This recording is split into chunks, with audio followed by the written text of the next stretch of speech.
So, a while ago, I threw out an old crappy Philips Magnavox yellowed out gaming TV, but it gave me an idea. It was a piece of crap, so I decided to throw it out anyway. So, I made a list of things that you should salvage from a CRT before you throw it out. So, over time, picture tubes will get worn out in certain electronics, and you might need new ones. So, if you ever are going to throw out an old CRT television or newer, whatever, and the tube works fine, the picture tube, then the sizes that you could save would normally be 5 inches, 9 inches, 13 inches, 14 inches, and 20 inches. But to save space, I recommend saving 5 inches, 9 inches, and 13 inches because those ones are the ones that you'll need the most. If your CRT has problems like wear, breakage, burn-in, color distortion, and warping, you could get those fixed, but not really breakage and burn-in. Those are not something that you would want to save a tube with. So anyway, I have my tube here that we'll be demonstrating with, and this is a 9-inch CRT. So it's 5 inches are normally the black and white CRTs, and then you have the 9 inches and the 13 inches. What am I doing?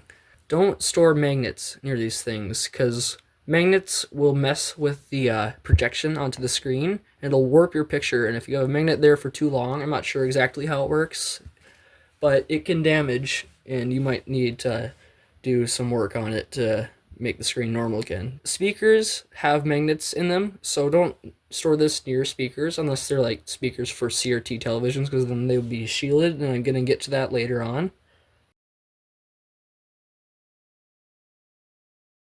Popular types of capacitors and resistors would be 10, 100, and 1,000 microfarads for capacitors, and resistors, maybe just saving the 1K or 10K resistors. Those ones I would say you need to save the most.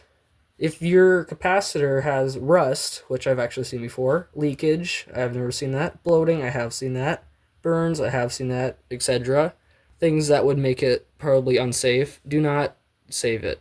Throw it out with the TV once you're done salvaging everything.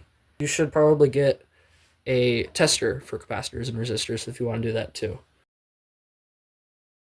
Potentiometers are really delicate, so oftentimes you might need to repair them, but it's practically just a knob for like any old television set that you'd use to like control the volume, but cheaper. I don't really have one with me to show you, but they're very, very cheap versions of knobs. They have 2 contacts, which I'm pretty sure regular knobs have 3, so they're kind of just pretty cheap. And they're delicate, so if you ever need to you know, take one out of a TV that you're going to throw out, you should be careful with it and make sure it still works, because if it's delicate, it might not work anymore. Also, for side projects, like if you need a little knob or something like that to control something, potentiometers are great for that too. So for speakers, shielding is one thing. I told you I was going to get to that later. Speakers have magnets on the back of them, so they can interfere with picture tubes. So the speakers that they use in CRT televisions have a metal cap around the magnet on the back so that it does not interfere with these. So shielded speakers are very important. If you're ever going to build a CRT or repair one, you should use shielded speakers. Normally, types of speakers that I would save would be 8 ohms to just 8 ohms. The only speakers that I ever really save are 8 ohms. And then normally they would be 1 to 3.5 watts.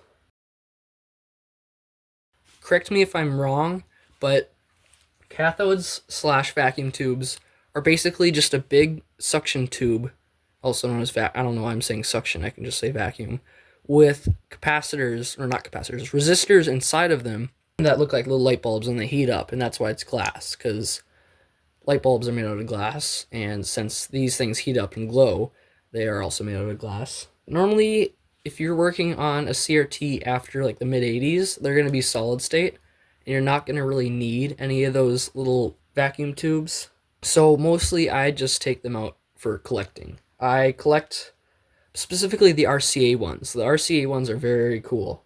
one thing to look out for is label wear. If there's text on the side of it, but it's worn off, the text normally tells you what the different contacts on the bottom of your vacuum tube are going to be. So if your label is worn off that's on there, the printed text that's right on the glass is worn off, and you can't really know, like you won't know what the different contacts are supposed to mean, then you should probably throw it out, because it's at that point it's useless. I have been collecting these things for a while. This is one of the more collectibles and sellables. You can sell these pretty good, but I have these two, and Apex DVD player that I threw out and a tape player that I threw out because they both quit working. I saved the badges. You could sell these for good money. I would probably sell this for about 50 cents, this for like maybe 5 cents. And you can also just collect them. They're fun to collect, and they're nice to have before you throw out a TV. So I think that is it for now. Thanks for watching, and I will see you in the next video.